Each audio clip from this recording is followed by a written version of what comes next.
Hello बच्चों, मैं हूं जीवन सर और आज हम देखेंगे एल्कोहल में विभेद। ठीक है, एल्कोहलों में विभेद 1 डिग्री एल्कोहल, 2 डिग्री एल्कोहल और 3 डिग्री एल्कोहल में विभेद देखेंगे। तो सबसे पहला मेथड होता है ऑक्सीकरण विधि द्वारा।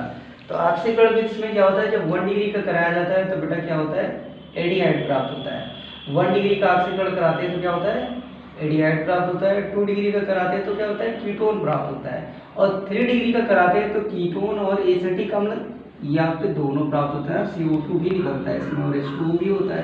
तो इस मेथड के द्वारा हम क्या प्राप्त कर सकते हैं, ऑक्सीकरण के द्वारा हम एल्कोहलों में विभेद निकाल सकते हैं। ठीक है, अगला हमारे पास होता है विहाइड्रोजनीकरण विधि। विहाइड्रोजनीकरण में क्या होता है, 1 डिग्री का अगर कराएंगे तो 1 डिग्री का अगर विहाइड्रोजनीकरण कराएंगे तो क्या हो जाएगा, एल्डिहाइड प्राप्त होगा। फिर अगर 2 डिग्री का कराते हैं हमारे पास तो 2 डिग्री का क्या होता है, कीटोन बन जाता है। और 3 डिग्री का जब कराते हैं एल्कोहल का, अब यहाँ पर डिहाइड्रोजनीकरण तो क्या होता है, एल्कीन फॉर्म हो जाता है। क्या बनेगा, एल्कीन बन जाता है। तो आपका इस मेथड से भी क्या हो जाएगा, हमारे पास विभेद कर सकते हैं। 1 डिग्री एल्कोहल का अगर विहाइड्रोजनीकरण कराएंगे तो एल्डिहाइड प्राप्त होगा। 2 डिग्री का कराएंगे तो कीटोन प्राप्त होगा। 3 डिग्री का अगर विहाइड्रोजनीकरण कराएंगे तो एल्कीन फॉर्म हो जाएगा। तो इस मेथड से अगर एल्डिहाइड बना तो हम कह देंगे कि 1 डिग्री एल्कोहल है, अगर कीटोन बना तो हम कह देंगे 2 डिग्री एल्कोहल है, और एल्कीन बन गया तो कह देंगे 3 डिग्री एल्कोहल है। विहाइड्रोजनीकरण में क्या क्या होता है, ये विहाइड्रोजनीकरण मैंने भी नेक्स्ट इससे पहले वाले वीडियो में डाला हुआ है। ठीक है, रासायनिक अभिक्रिया सबकी दी हुई है। अब ल्यूकास अपक्रमक क्या होता है, ल्यूकास अपक्रमक होता है HCl प्लस ZnCl2। अगर 1:1 का मिश्रण लेते हैं, इसमें 1:1 का मिश्रण लेते हैं तो इसमें क्रियाशीलता का क्रम होता है, 3 डिग्री वाला सबसे अधिक क्रिया करता है, 2 डिग्री वाला उससे कम करता है, 1 डिग्री वाला उससे कम करता है।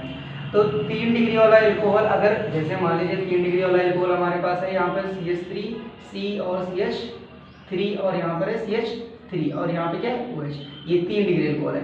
और इसमें Cl से क्रिया करा दिया तो सीधा फंक्शन होता है बेटा, OH की जगह पे क्या जाएगा, OH की जगह पे ले जाएगा Cl, यहाँ पर ऐसे हो जाएगा, रिएक्शन तो वैसे ही हो जाती है। ठीक है, तो सिंपल आपका रिएक्शन भी वैसे ही होना है, इसमें कोई चेंजेस नहीं होगा, रिएक्शन ये सब वैसे ही रहेंगी। ठीक है, तो यहाँ पे क्या आ जाएगा, Cl आ जाएगा और आपका H2O बाहर हो जाएगा। इस तरीके से रिएक्शन होगी। तो इसमें क्या होता है, 20 सेकंड से 30 सेकंड में, 20 से, अब यहाँ पे ऐसे कर सकते हैं, 20 सेकंड से 30 सेकंड में क्या होता है, विलयन में धुंधलापन आ जाता है। तो हम यहाँ पे पहचान जाते हैं कि 3 डिग्री का है। अगर मान लीजिए आपका 2 डिग्री आता है तो 2 डिग्री एल्कोहल में क्या होगा, यहाँ पर आपका CH3 और यहाँ पर H है और यहाँ पर क्या हो जाएगा OH, यहाँ पे भी ये Cl डाल दिया ZnCl2 की उपस्थिति में, रिएक्शन वैसे ही होना है। यहाँ पे भी क्या हो जाएगा, CH3 C और यहाँ पर हो जाएगा Cl, क्या हो जाएगा, Cl हो जाएगा, यहाँ पर हो जाएगा CH3 और यहाँ पर क्या हो जाएगा H हो जाएगा।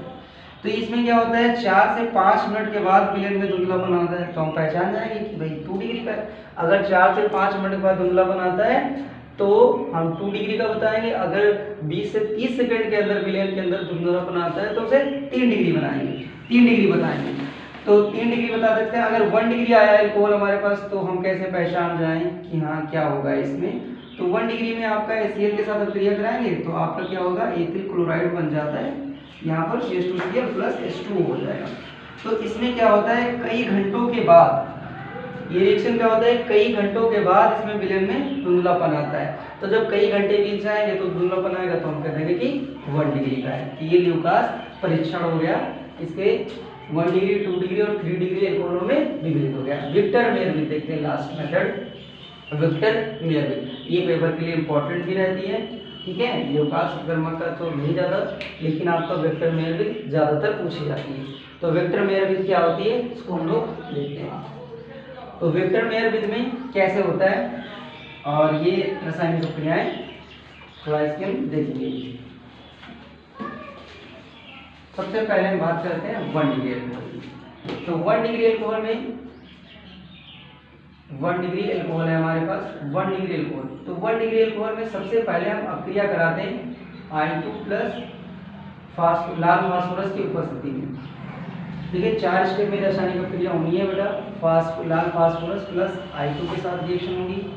इसके बाद आप इसमें डालेंगे, ठीक है, फास्फोरस और I2 और इसके बाद डालेंगे हमारे पास AgNO2। क्या डालेंगे इसमें? तो first step reaction. Second step में डालेंगे हम AgNO2, ठीक है, ये सेकंड स्टेप में होगा। थर्ड स्टेप में हमारे पास क्या होगा? नाइट्रस अम्ल पड़ेगा और फोर्थ स्टेप में क्या होगा?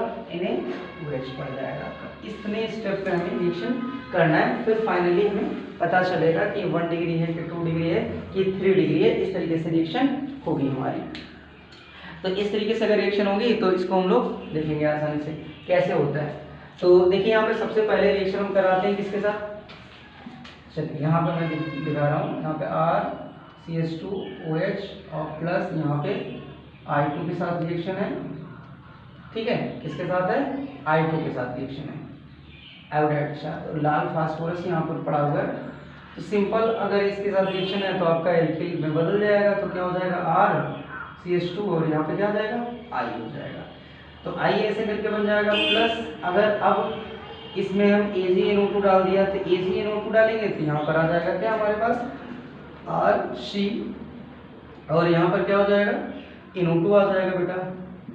I की जगह पे क्या हो जाएगा? NO2 और AgI बाहर हो जाएगा। इस तरीके से रिएक्शन में होगी। फिर यहाँ पर अगर अब नाइट्रस अम्ल से अपक्रिया आ जाती है तो नाइट्रस अम्ल से जब अपक्रिया आएगी बेटा तो आपको ध्यान करना है, यहाँ पे CH2 होगा। यहाँ पर नाइट्रस अम्ल से अपक्रिया आएगी तो क्या होगा? तो नाइट्रस अम्ल से अपक्रिया कराएंगे तो यहाँ पे बेटा बन जाएगा R। अब यहाँ पे NO2 तो आपका रहेगा तो यहाँ पे अपक्रिया होगी अल्फा हाइड्रोजन से। नाइट्रो के अल्फा हाइड्रोजन से अपक्रिया करेगा क्योंकि यहाँ पर तो यौगिक है तो अल्फा हाइड्रोजन क्रियाशील होते हैं तो अल्फा हाइड्रोजन से क्रिया करेगा। तो अल्फा हाइड्रोजन हमारे पास यहाँ पे दोनों अल्फा हाइड्रोजन निकल जाएंगे तो यहाँ पे बॉन्ड किससे बनेगा? N से बनेगा और O और H बन जाएगा हमारे पास। और यहाँ पर रिएक्शन में क्या हो जाएगा? ये डबल बॉन्डेड होगा बेटा। क्या बन जाएगा? डबल बॉन्डेड और यहाँ पे हो जाएगा NO2। ये हो जाएगा हमारे पास एल्किल नाइट्रोलिक, ठीक है, एल्किल नाइट्रोलिक यौगिक बन जाएगा। और इसमें हम डालेंगे NaOH। क्या डालेंगे? NaOH डालेंगे। एल्किल नाइट्रोलिक NaOH में अगर हम रिएक्शन में NaOH डालते हैं तो रिएक्शन में क्या होगा? तो NaOH में जब यहाँ पे डालते हैं तो H से यहाँ पे प्लस का H है, ये क्या होता है? ये तो यहाँ का H निकलेगा और इसके साथ जाएगा तो H2O फॉर्म कर लेगा तो यहीं पर क्या हो जाता है? Na बन जाता है। तो R और यहाँ पे क्या हो जाएगा? C, यहाँ पे डबल बॉन्ड और यहाँ पे क्या हो जाएगा? NO_Na, ठीक है। और यहाँ पे क्या हो जाएगा? ये आपका ऐसे करके बन जाएगा। तो ये हमारे पास मेथड से रिएक्शन हो जाती है और इसमें लाल रंग प्राप्त होगा। कौन सा रंग प्राप्त हो जाएगा? यहाँ पे लाल रंग बन जाएगा। ये लाल रंग का प्राप्त होगा और जब लाल रंग का प्राप्त होगा तो हम कह देंगे कि ये कौन सी डिग्री का एल्कोहल है? 1 डिग्री का एल्कोहल है।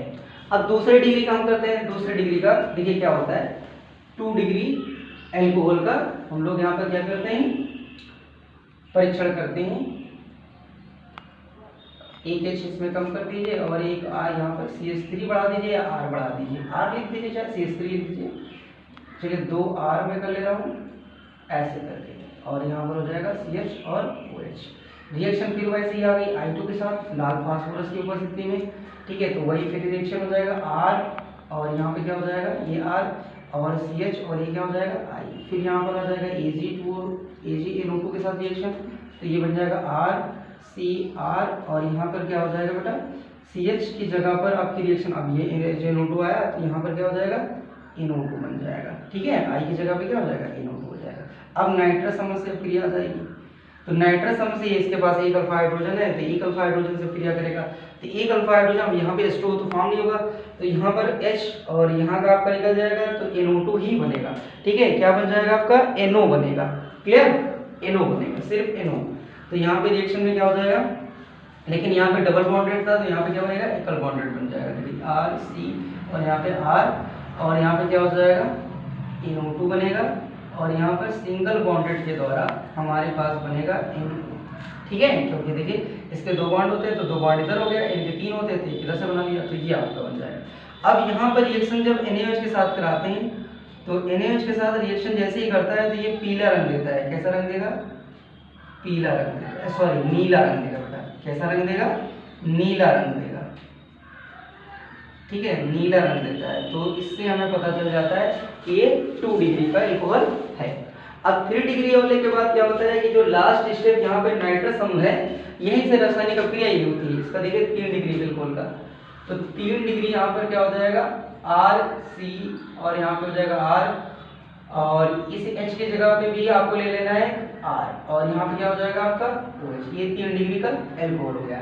CH3 लिख सकते हो, जैसे भी लिखना चाहो। तो एक कार्बन को छोड़कर अगर 3 R आते हैं 3 डिग्री का भी कहलाएगा। तो यहाँ पर क्या हो जाएगा I2, और यहाँ पर फास्फोरस की उपस्थिति में रिएक्शन कराएंगे तो यहाँ पे I हो जाएगा। तो यहाँ पर क्या हो जाएगा, ये R हो जाएगा, यहाँ पे भी R, यहाँ पे भी R, यहाँ पे क्या हो जाएगा I बन जाएगा। फिर AgNO2 के साथ रिएक्शन कराएंगे, तो Ag2O के साथ रिएक्शन कराएंगे सिल्वर नाइट्रेट के साथ, तो यहाँ पे बन जाएगा सिल्वर नाइट्रेट के साथ रिएक्शन कराने पर यहाँ पे हो जाएगा NO2। तो NO2 के बाद जैसे ही यहाँ पर आप नाइट्रस अम्ल डालते हैं तो रिएक्शन ही नहीं होती है नाइट्रस अम्ल से, क्योंकि इसके पास अल्फा हाइड्रोजन नहीं है। तो जब अल्फा हाइड्रोजन नहीं है तो नाइट्रस अम्ल से अभिक्रिया नहीं होगी, और जब अभिक्रिया नहीं होगी तो हम पहचान जाएंगे कि 3 डिग्री का है। तो ये विक्टर मेयर विधि से क्या हो गया हमारे पास एल्कोहलों का परीक्षण। अगर 1 डिग्री का कराएंगे तो लाल रंग प्राप्त होगा, 2 डिग्री का कराएंगे तो नीला रंग प्राप्त हो जाएगा, और 3 डिग्री का कराएंगे तो रासायनिक अभिक्रिया होती नहीं, मतलब कोई रंग नहीं देगा। तो जब रंगहीन होगा मतलब यहाँ पे लिख दीजिएगा रंगहीन, क्या लिख देंगे रंगहीन, ये आपकी रिएक्शन